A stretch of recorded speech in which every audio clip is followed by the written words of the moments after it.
নমস্কার বন্ধুরা, ডোনার রান্নাঘরে আপনাদের সকলকে স্বাগত জানাই।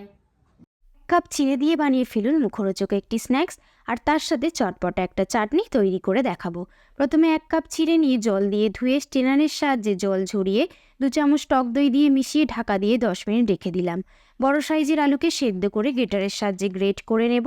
এরপরে চাটনিটা বানানোর জন্য একটি মিক্সির জারে বেশ কিছুটা ধনেপাতা, 10-15টা কারি পাতা, অল্প capsicum, half cup coconut powder, 4টি কাঁচা লঙ্কা, 3 চামচ টক দই, স্বাদ মতো লবণ, 1 চামচ চিনি, হাফ কাপ চীনাবাদাম দিয়ে একটা স্মুথ পেস্ট বানিয়ে নিলাম।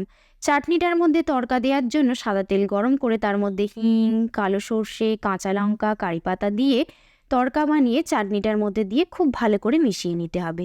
এদিকে 10 মিনিট পর চিড়ের ঢাকনা খুলে তার মধ্যে গ্রেট করা আলু, খুব সরু করে কাটা গাজর, পেঁয়াজ কুচি, ক্যাপসিকাম, বিনস, কাঁচা লঙ্কা, বেশ কিছুটা ধনেপাতা, স্বাদ মতো লবণ, হাফ কাপ ভাঙা বাদাম, 2 চামচ সাদা তেল, 1 কাপ বেসন, 1 চামচ চাট মশলা, অর্ধেকটা লেবুর রস দিয়ে এবং চিলি ফ্লেক্স দিয়ে সমস্ত উপকরণগুলোকে ভালো করে মিশিয়ে নিয়ে হাতে অল্প তেল দিয়ে এইভাবে লম্বা শেপে বানিয়ে নেব। তারপর ফ্রাইং প্যানে তেল গরম করে স্ন্যাক্সগুলোকে লাল লাল করে ভেজে তুলে নিলাম।